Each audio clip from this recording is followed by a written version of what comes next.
es Valeria Quintero y soy estudiante de la Facultad de Medicina Extensión Mazatlán, y como ya vieron, el día de hoy vamos a hablar acerca de los hallmarks del cáncer. Estos hallmarks del cáncer se propusieron como un conjunto de capacidades funcionales adquiridas por las células humanas a medida que pasan de la normalidad a los estados de crecimiento neoplásico. Entre estas capacidades se encuentran mantenimiento de la señalización proliferativa, evasión de los supresores del crecimiento, resistencia a la muerte celular, habilitación de la inmortalidad replicativa, inducción de la angiogénesis, activación de la invasión y la metástasis, reprogramación del metabolismo energético y evasión de la destrucción inmunitaria. Y dos características habilitadoras. Estos se etiquetan como tales ya que su adquisición conduce al desarrollo de los supuestos sellos distintivos. Entre estos se encuentran inflamación inmune e inestabilidad del genoma. Mantenimiento de la señalización proliferativa. El rasgo más fundamental de las células cancerosas implica su capacidad para mantener la proliferación crónica. Los tejidos normales controlan cuidadosamente la producción y liberación de señales que promueven el crecimiento, asegurando así el control adecuado del número de células y por lo tanto el mantenimiento de la arquitectura y función normal del tejido.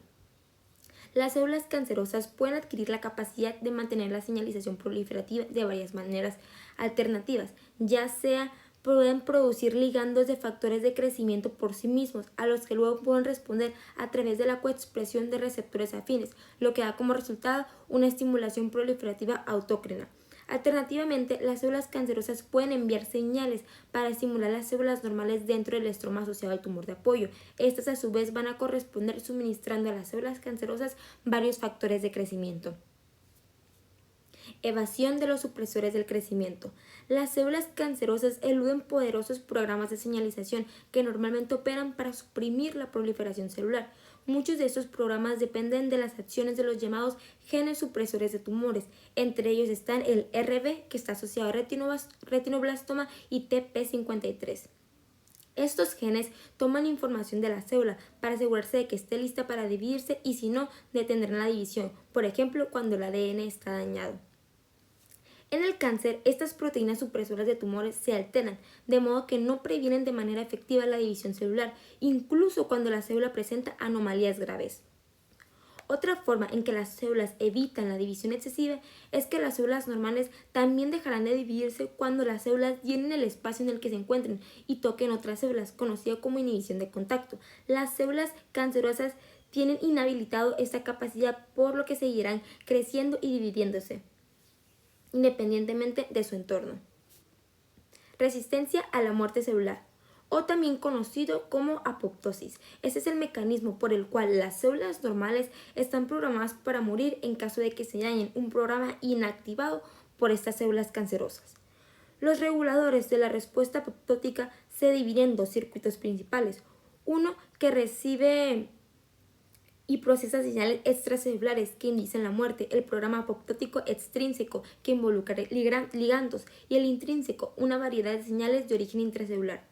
Cada uno de estos circuitos culmina con la activación de una cascada de proteasas en la que intervienen caspases efectoras, que son las responsables de la fase de ejecución de estos mecanismos de muerte celular.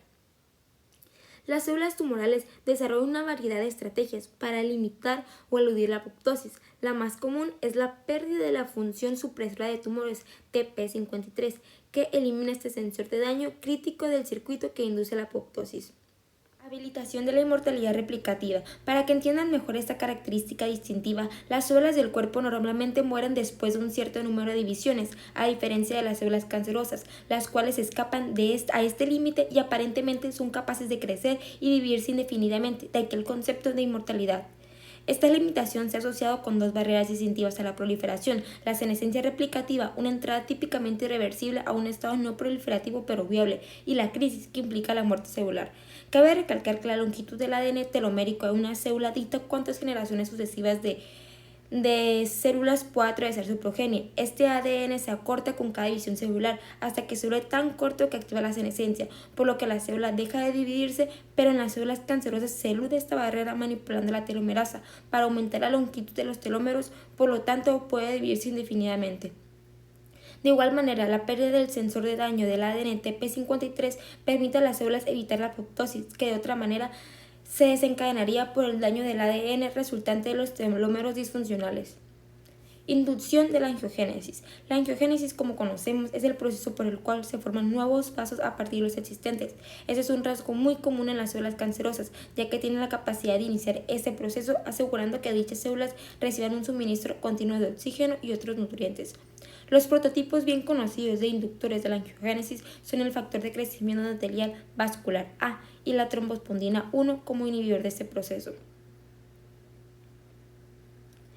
La neovasculatura tumoral se caracteriza por un brote capilar precoz, ramificación de vasos excesiva, vasos distorsionados y agrandados y flujo sanguíneo errático. Estudios microscópicos realizados en los últimos años han revelado que la cobertura por los vasos sanguíneos de pericitos es importante para el mantenimiento de una neovasculatura tumoral funcional. Esos pericitos son los que se encuentran de color verde azulado, adheridos al vaso sanguíneo. De la invasión y la metástasis. Esta se ha descrito como una sucesión de cambios biológicos celulares, comenzando con la invasión local del tumor primario, luego la intravasación de las células cancerosas en los vasos sanguíneos y linfáticos cercanos, seguido del escape de células cancerosas desde la luz de dichos vasos hacia el parénquima de tejidos distantes, conocido como extravasación, la formación de pequeños nidos de células cancerosas, micrometástasis y finalmente el crecimiento de lesiones micrometastásicas en tumores macroscópicos. Este último paso se denomina colonización. La colonización representa la etapa más compleja y menos comprendida de la cascada de invasión-metástasis. Habiendo desarrollado tal capacidad de colonización específica de tejido, las células en las lesiones tumorales metastásicas pueden continuar diseminándose no solo a nuevos sitios en el cuerpo, sino también a los tumores primarios en los que surgieron sus ancestros. El programa de transición epitelial a mesenquimatosa o por su abreviatura EMT se ha visto implicado como un medio destacado por el cual las células epiteliales neoplásicas pueden adquirir la capacidad de invadir, resistir la apoptosis y diseminarse. De igual manera, las contribuciones heterotípicas de las células del estroma está directamente involucrada en las capacidades adquiridas de invasividad y metástasis. Cabe recalcar que existen distintas formas de invasión que pueden ser la base de diferentes tipos de cáncer, como por ejemplo el programa Transición Epitelial a Mesenquimatosa o por su abreviatura, como les comentaba, EMT, regula un tipo de invasión que se denomina mesenquimal o la invasión colectiva, que es característica de los carcinomas de células escamosas. Reprogramación del metabolismo energético. Ajustes del metabolismo energético para impulsar el crecimiento y la división de las células tumorales. Se ha descubierto que algunos tumores contienen dos subpoblaciones de células cancerosas que difieren en sus vías de generación de energía. La primera es una subpoblación que consta de células descendientes de la glucosa o efecto Warburg que secretan lactato, mientras que las células de la segunda subpoblación importan y utilizan preferentemente lactato producido por sus células vecinas como su principal fuente de energía, empleando parte del ciclo del ácido cítrico para hacerlo. Evidentemente, estas poblaciones funcionan de forma simbiótica. Las células cancerosas hipóxicas dependen de la glucosa como combustible y secretan lactato como desecho, que es importado y utilizado preferentemente como combustible por sus hermanos más oxigenados. Este es un mecanismo común o fisiológico normal entre el músculo y el cerebro, de ahí la imagen. Evasión de la destrucción inmunitaria. El octavo sello refleja el papel que desempeña el sistema inmunitario en la formación y avance de los tumores. Los cánceres detectables clínicamente de alguna manera han logrado evitar la detección por parte de las distintas ramas del sistema inmunitario o han podido limitar el alcance de la destrucción inmunológica, evadiendo así la erradicación. Las células cancerosas inhabilitan los componentes del sistema inmunológico que han sido enviados para eliminarlos. Por ejemplo, pueden paralizar los linfocitos citotóxicos y las células natural killers infiltrantes, al secretar factor de crecimiento transformante y otros factores inmunosupresores. También estas células cancerosas pueden expresar ligandos inmunosupresores de la superficie celular, como el ligando 1 de la proteína de muerte celular programada, PDL1, que previene la activación de los mecanismos citotóxicos. En resumen, cada uno de estos 8 sellos distintivos contribuye con capacidades cualitativamente distintas que parecen ser parte integral de la mayoría de las formas letales de cáncer humano. A continuación, veremos sobre las características algo habilitadoras, algo de suma importancia ya que su adquisición conduce al desarrollo de los 8 sellos distintivos antes mencionados. El primero es la inestabilidad y mutación del genoma. La adquisición de las múltiples características enumeradas anteriormente dependen en gran parte de una sucesión de alteraciones en los genomas de las células neoplásicas.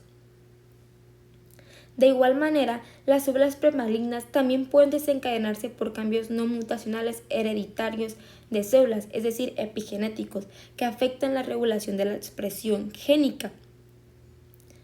La otra sería la inflamación inmune o inflamación promotora de tumores.